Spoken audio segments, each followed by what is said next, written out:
O estudo de hoje é sobre a marca da besta, um tema que atrai muitas pessoas, mas que eu percebo que poucos entendem.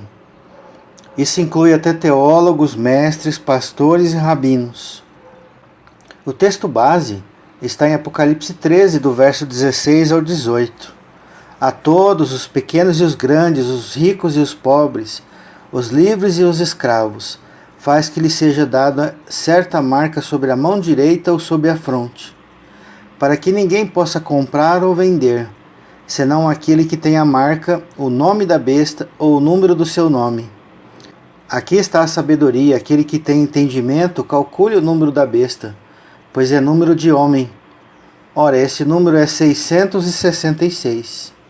Vejo muitas pessoas perdendo tempo com debates infindáveis sobre o que seria a marca da besta. E isso não é feito apenas por pessoas comuns, isto é, por irmãos nossos de fé, mas muitas vezes são promovidos até por pastores, teólogos e mestres. As pessoas ficam tão preocupadas em saber o que é a marca da besta que se esquecem de estudar a marca verdadeira, o selo de Deus, a marca 777. Pois a conhecendo a verdadeira, saberemos identificar facilmente a falsa, seja ela qual for. Eu fiz uma analogia nessa explicação comparada ao dinheiro. Muita gente estuda o real, as notas falsas de real, de dólar, de euro, mas esquecem de estudar a verdadeira. Porque se você conhecer a verdadeira muito bem, qualquer erro que tiver na falsa, você vai achar. Aí está o X da questão. Então as pessoas estão estudando pelo lado invertido.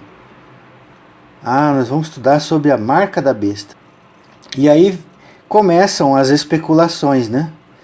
Seria o cartão de crédito? Já disseram isso. Seria o código de barras? Seria um chip ou microchip implantado sob a pele? Não é um objeto que faz alguém mal ou bom, mas é sim o uso de que fazemos dele. Vou dar um exemplo. A faca. Uma faca na mão de um homem de bem pode ser usada como instrumento para auxiliá-lo no dia a dia. Porém, a mesma faca na mão de um homem iníquo pode ser usada para matar alguém. Percebem a diferença? Então a culpa não é da faca. Eu posso usar a faca. Eu posso usar todas as coisas. Mas de que maneira eu a estou usando? Segundo exemplo, a língua. Eu usei um instrumento que pode matar, a faca. Agora eu vou usar a língua. A língua pode ser usada por um homem de bem para dizer coisas edificantes e abençoar pessoas. Romanos 14, 11. Como está escrito: por minha vida, diz o Senhor, diante de mim se dobrará todo o joelho e toda língua dará louvores a Deus. Percebe que é usada a língua para o bem? Mas a mesma língua pode ser usada para ferir pessoas. Romanos 3,13. A garganta deles é sepulcro aberto. Com a língua urdem engano, veneno de víbora está nos seus lábios. A boca eles a têm cheia de maldição e de amargura. Precisa dizer mais, irmãos? Precisa de mais exemplos? Eu penso que não. Mateus 23, verso 27 e 28. Ai de vós, escribas e fariseus hipócritas, porque sois semelhantes aos sepulcros caiados, que por fora se mostram belos, mas interiormente estão cheios de ossos de mortos e de toda imundícia. Assim também vós, exteriormente, pareceis justos aos homens, mas por dentro estáis cheios de hipocrisia e iniquidade.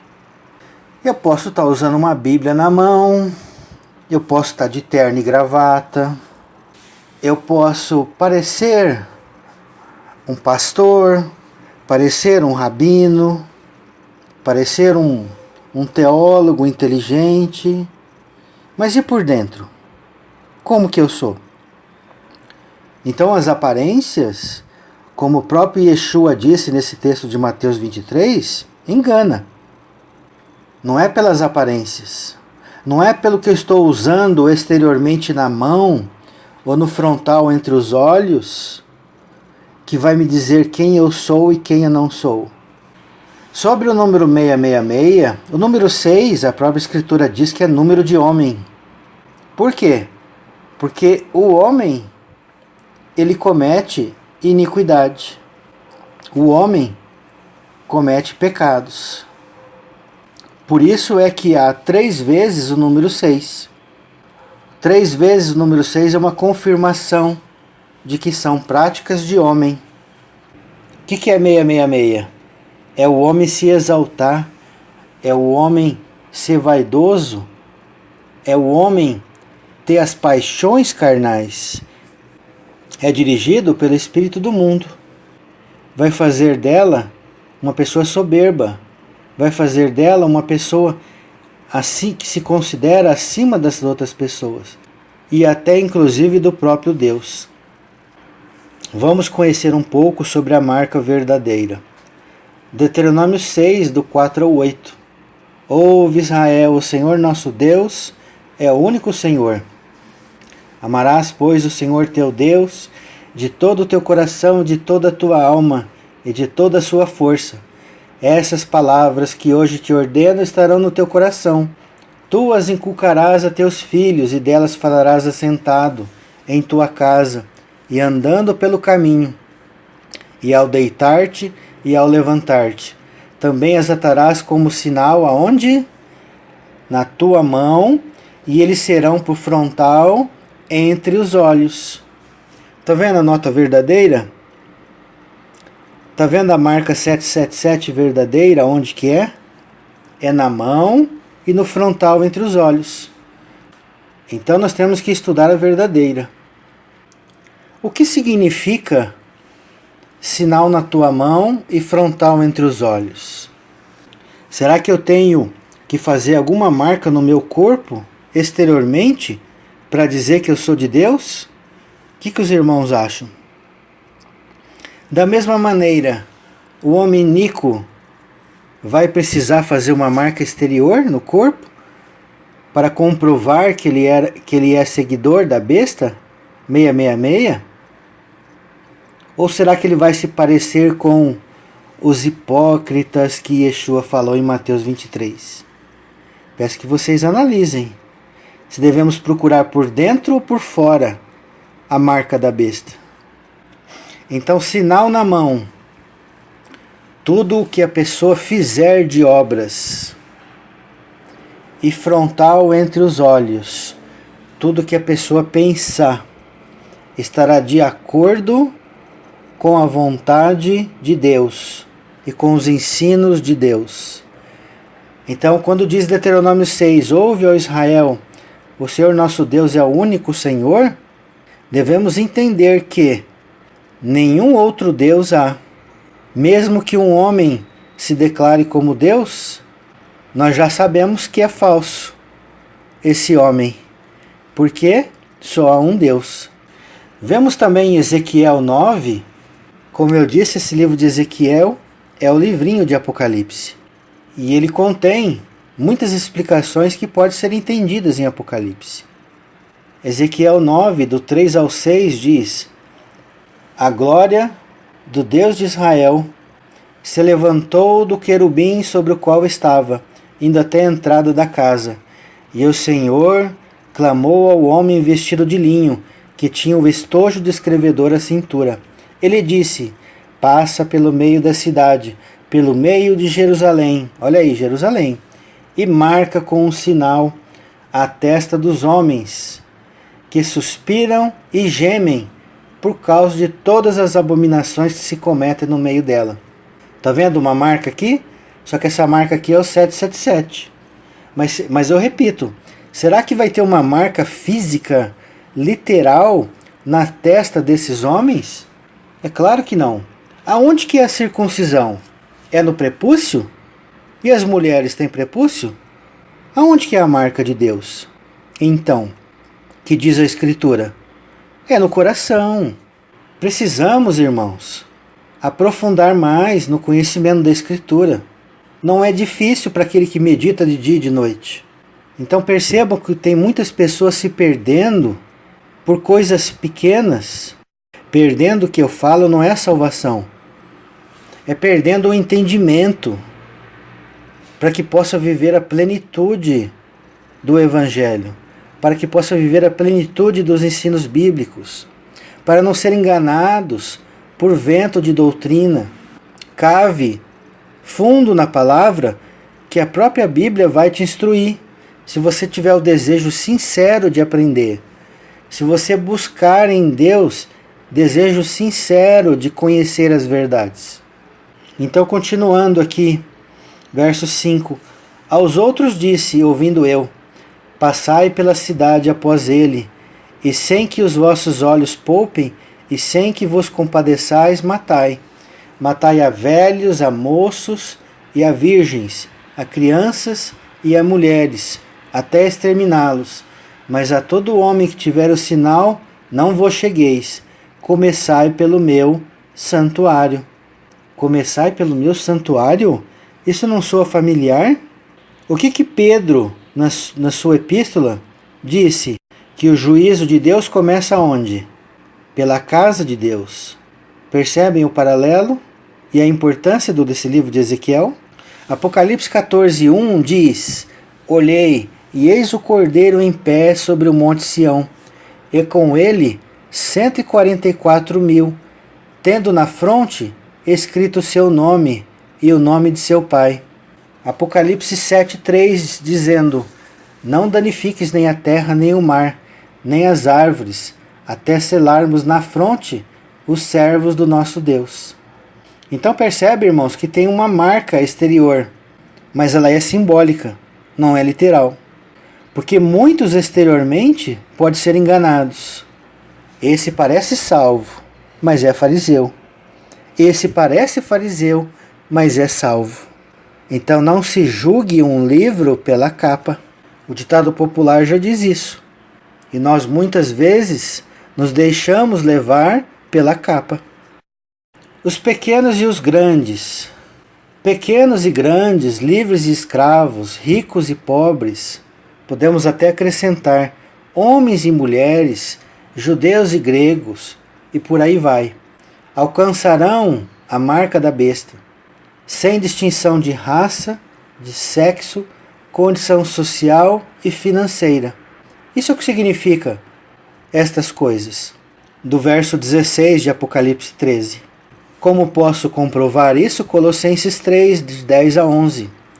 E vós revestistes do novo homem, que se faz para o pleno conhecimento, segundo a imagem daquele que o criou, no qual não pode haver grego nem judeu, circuncisão nem incircuncisão, bárbaro, cita, escravo, livre.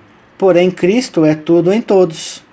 Está vendo como, conhecendo a nota verdadeira, a gente reconhece a falsa? Então, essas pessoas que são escravas e livres, ricos e pobres, pequenos e grandes, a gente não deve olhar essas condições. Ah, essa pessoa é rica, então ela é a marca da besta. Ah, se ela é pobre, ela é a marca de Deus. Não devemos olhar essas coisas, irmãos.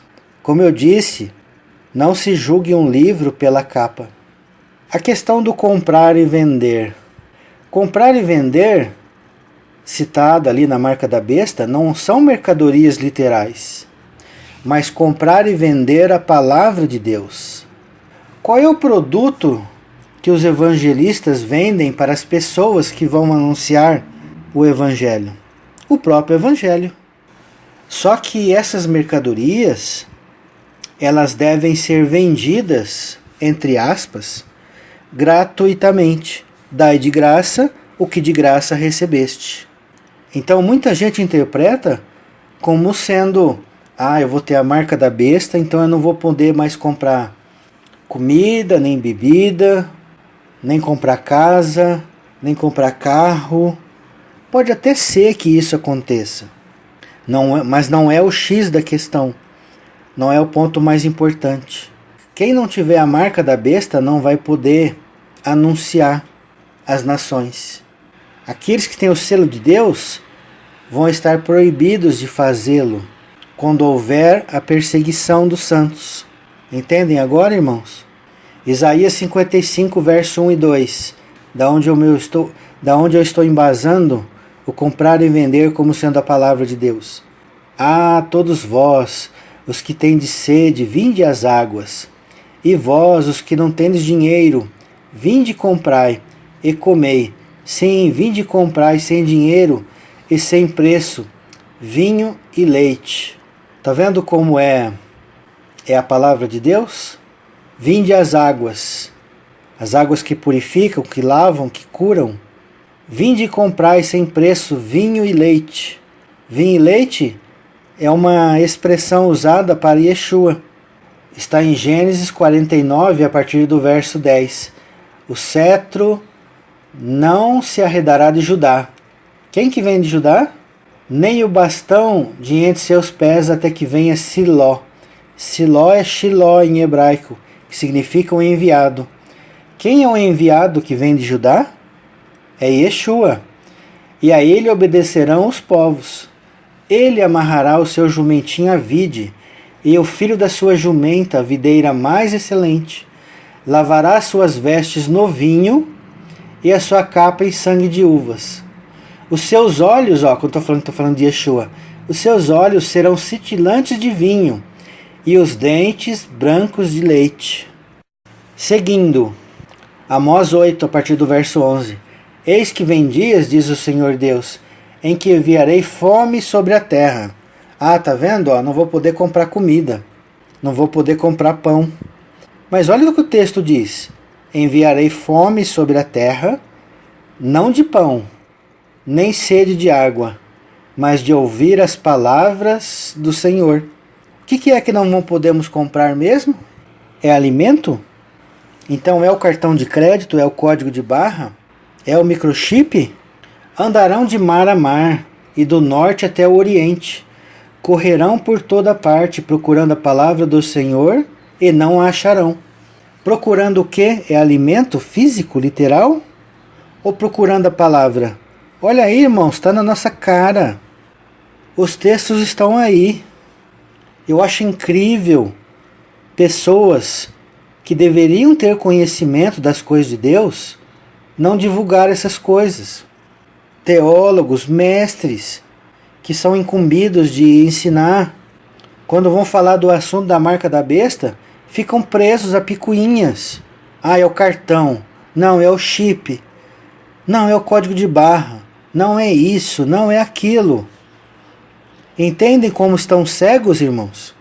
Apesar de ser, entre aspas, mestres, naquele dia as virgens formosas e os jovens desmaiarão de sede. Essas virgens aqui são aquelas de Mateus 25? As tolas? Eu penso que sim. Porque elas precisavam comprar azeite. Lembram disso? E era azeite literal que elas precisavam comprar para acender as lâmpadas? Ou esse azeite era a falta de unção do Espírito Santo e faltava dentro delas a luz, porque elas são a lâmpada do corpo.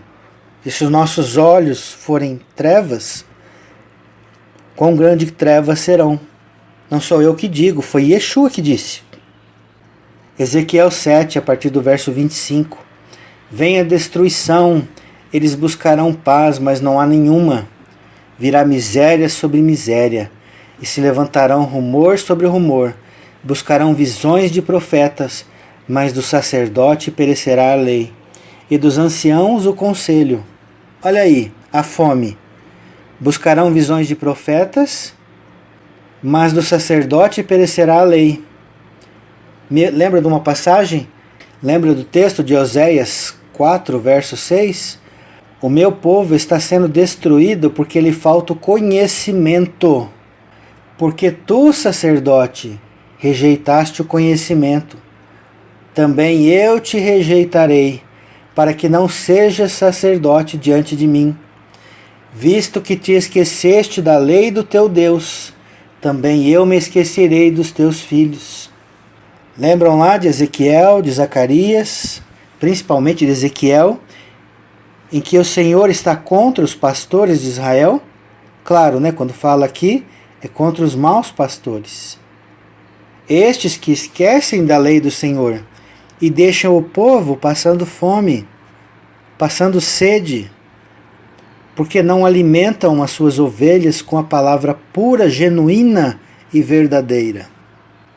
Usam versos isolados para explorar as ovelhas, para tirar delas sua lã, para matá-las espiritualmente. Mateus 21, a partir do verso 12. Tendo Jesus entrado no templo, expulsou todos os que ali vendiam e compravam. Também derrubou as mesas dos cambistas e as cadeiras dos que vendiam pombas, e disse-lhes: está escrito, a minha casa será chamada casa de oração, vós, porém, a transformais em covil de salteadores. Houve ali, sim, uma exploração literal. Estavam vendendo na entrada do templo as pombas. Mas, teoricamente, ali, literal, não era pecado, porque as pessoas vinham de longe para oferecer um sacrifício em Jerusalém. Então os animais poderiam se machucar, os animais poderiam ser roubados pelo caminho. Então a pessoa vinha de longe apenas com o dinheiro, comprava e oferecia ali a Deus. Acontece que os religiosos aqui no tempo de Jesus, de Yeshua, estavam explorando além da conta o povo. Pagavam um preço mais alto pelo produto. Estavam fazendo comércio, lucro. Mas acontece que esse ensino não é apenas literal, ele é espiritual também. Porque Yeshua estava contra aqueles que vendiam pombas. E nós sabemos que a Escritura define que o homem também é como uma pomba. Isaías 59:11, Isaías 68, Naum 2, verso 7, e por aí vai. Então esses sacerdotes estavam vendendo quem? Pessoas. Não é isso que temos visto por aí? Fazendo das ovelhas comércio? Explorando as ovelhas? Tirando a sua lã, a sua gordura? Lembra lá do livro de Ezequiel, mais uma vez? E aqui Yeshua fala no verso 13 de Mateus 21. E disse-lhes, está escrito, a minha casa será chamada casa de oração. Vós, porém, a transformais em covil de salteadores. Salteadores é ladrão, bandido. E casa de oração nós sabemos aonde é. A partir do Novo Testamento. É dentro de nós. Então estão destruindo a casa de oração. O homem iníquo está se centrando no trono de Deus, no coração do homem.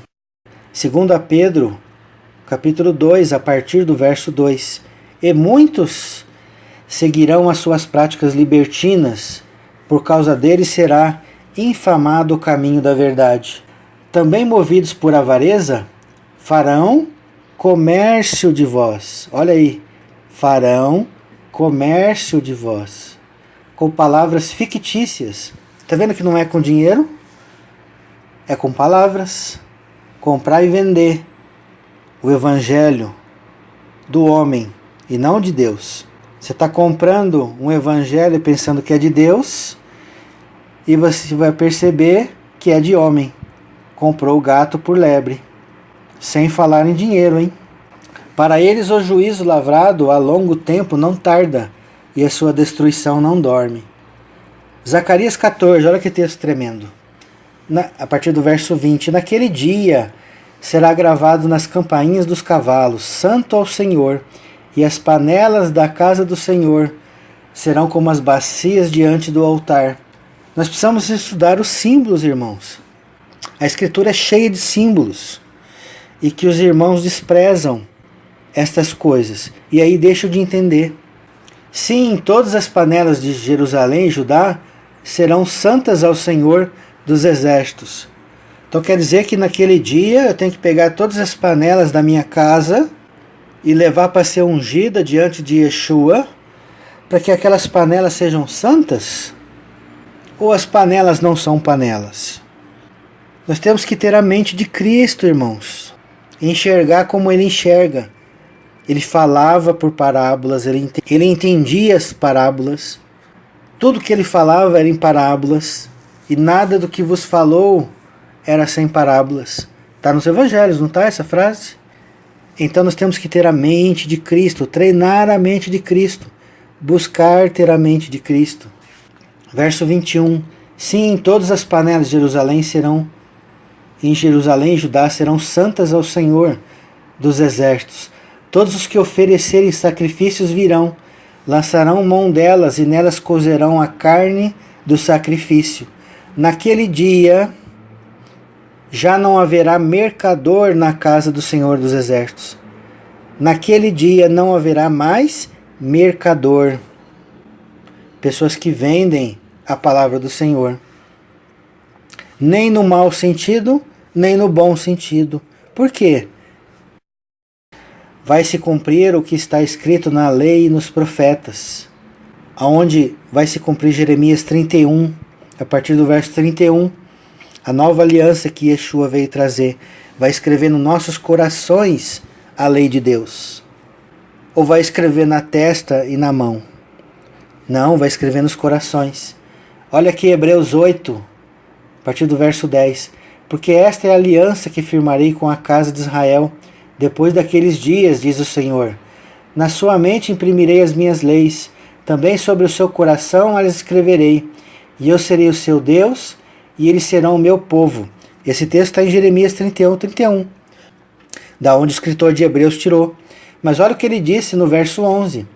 E não ensinará jamais cada um a seu próximo, nem a cada um a seu irmão, dizendo, conhece ao Senhor, porque todos me conhecerão, desde o menor deles até o maior. Ou seja, não precisa mais de mercador, não precisa mais comprar e vender a palavra de Deus, nem no bom sentido e principalmente no mau sentido.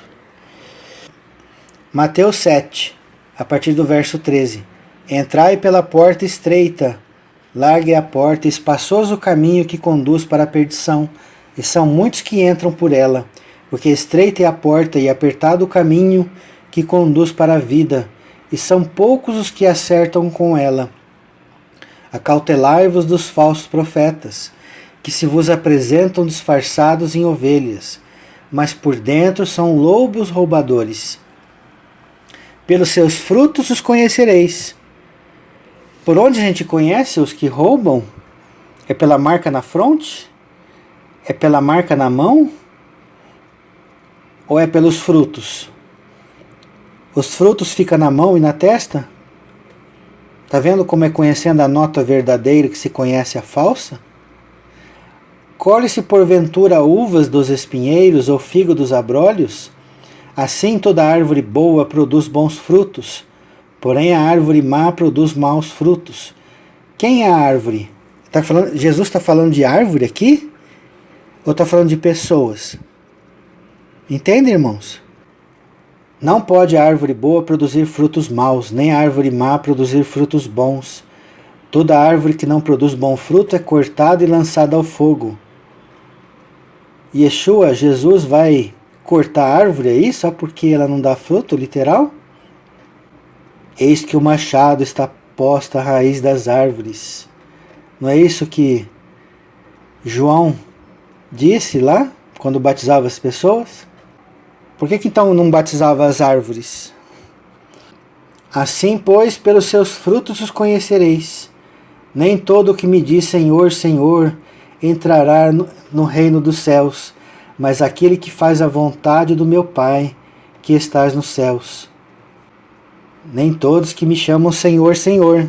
Tá vendo? Não é com a língua, não é com a marca na mão, não é com a marca na testa, mesmo que você tente usar, mesmo que eu tente usar, Deuteronômio 6,4 literal. Muitos naquele dia hão de dizer, mas Senhor, Senhor, porventura não temos nós profetizado em Teu nome, em Teu nome não expelimos demônios, em Teu nome não fizemos muitos milagres? Então lhe direi explicitamente: nunca vos conheci, apartai-vos de mim os que praticais a iniquidade. Iniquidade aqui no original, no grego, é anomos. A quer dizer sem, nomos, lei. É uma pessoa que vive sem lei, sem parâmetros, sem o caráter que Deus quer que tenhamos, porque a lei reflete o caráter de Deus. Reconhece-se o legislador pelas leis que promulga. Mateus 24, a partir do verso 12. E por se multiplicar a iniquidade, a vivência sem lei, o amor se esfriará de quase todos. Aquele, porém, que perseverar até o fim, esse será salvo. Mateus 13, a partir do verso 40. Pois assim como o joio é colhido e lançado ao fogo, assim será na consumação do século. Mandará o Filho do Homem os seus anjos, que ajuntarão do seu reino. Não é lá de fora não, não é os islâmicos, não é os budistas, os hinduístas. Mandará o Filho do Homem os seus anjos, que ajuntarão do seu reino todos os escândalos e os que praticam a iniquidade. É aqueles que falam Senhor, Senhor da boca, mas não o servem em espírito e em verdade. E os lançarão aonde? Em fornalha acesa, e ali haverá choro e ranger de dentes. Aonde que é essa fornalha acesa? Apocalipse 19, verso 20. Mas a besta foi aprisionada, e com ela o falso profeta, que com os sinais feitos diante dela, seduziu aqueles que receberam a marca da besta e eram os adoradores da sua imagem. Aonde que está a marca da besta? É na mão? É no frontal entre os olhos? Mais claro que isso, irmãos, é impossível. Os dois foram lançados vivos dentro do lago de fogo, que arde com enxofre. É essa fornalha acesa. Aonde está então a raiz das iniquidades? Mateus 5, a partir do 27. Ouviste o que foi dito, não adulterarás. Eu, porém, vos digo, qualquer que olhar para uma mulher com intenção impura, no coração já adulterou com ela. Mateus 6, 21. Porque onde está o teu tesouro, aí estará também o teu coração. Se eu busco os tesouros de Deus, meu coração está em Deus. Se eu busco os tesouros do mundo, meu coração está no espírito do mundo. Mateus 15, a partir do verso 17. Não compreendeis que tudo que entra pela boca desce para o ventre e depois é lançado em lugar escuso? Mas o que sai da boca vem do coração, e é isto que contamina o homem. O que contamina o homem? É o que sai do coração. Porque do coração, verso 19, procedem maus desígnios, os homicídios, adultérios, prostituição, furtos, falsos testemunhos, blasfêmias. São essas as coisas que contaminam o homem. Não é a marca da besta que vai me contaminar. A marca que eu falo é literal. É o chip, é o microchip, é o cartão de crédito, ou seja lá o que for. Não é isso que contamina o homem. Mas eu falei de símbolos, né? Então a origem da iniquidade está no coração. Então quer dizer que se eu fizer um transplante de coração, eu tiver um problema cardíaco, e sofrer um transplante de coração, eu vou mudar o meu caráter? Posso culpar a Deus pelo órgão do coração que Ele me deu? Ou a raiz dos males está em outro lugar? Fica no coração, irmãos? As práticas do pecado? Ali é uma forma simbólica, mais uma vez. É um símbolo dentro de outro símbolo. Aonde está a raiz da iniquidade? Está na nossa alma, no nosso espírito. Esta é a nossa essência. Aonde fica a nossa individualidade, os nossos pensamentos, os nossos desejos. 1 Coríntios 5, vamos ver o que é que vai ser salvo. Se é o nosso corpo, né, que vai ser salvo. 1 Coríntios 5, a partir do verso 3. Eu, na verdade, ainda que ausente em pessoa, mas presente em espírito, já sentenciei, como se estivesse presente, que o autor de tal infâmia seja, em nome do Senhor Jesus, reunidos vós e o meu espírito, com o poder de Jesus nosso Senhor, entregue a Satanás, para que a destruição da carne, a fim de que o espírito seja salvo no dia do Senhor Jesus. É o espírito que é salvo. Por que eu digo isso? Porque aqui no verso 5 está falando, entregue a Satanás para a destruição da carne. Essa destruição da carne pode ser por doença ou por morte física, literal. Para que o espírito seja salvo no dia do Senhor Jesus. Porque o espírito volta para Deus após a nossa morte. E o nosso corpo volta para a terra, volta a virar pó. É claro, é evidente. Na ressurreição, Deus vai nos dar um novo corpo. Um corpo perfeito, sublime. Mas não é o corpo que é salvo. Não é a casca que é salvo. É a essência que é salvo. É o espírito que é salvo, mas é também a alma. 1 Pedro 1,9. Obtendo o fim da vossa fé, a salvação da vossa alma. Então, alma e espírito são a nossa essência, a nossa individualidade. Queremos salvar a nossa alma, o nosso espírito da marca da besta? A resposta é simples, conheça a nota verdadeira, conheça o evangelho verdadeiro. Arrependa-se e siga Yeshua. É simples assim, a marca 777.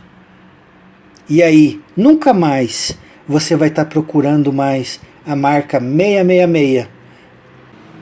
Um abraço a todos e shalom, shalom.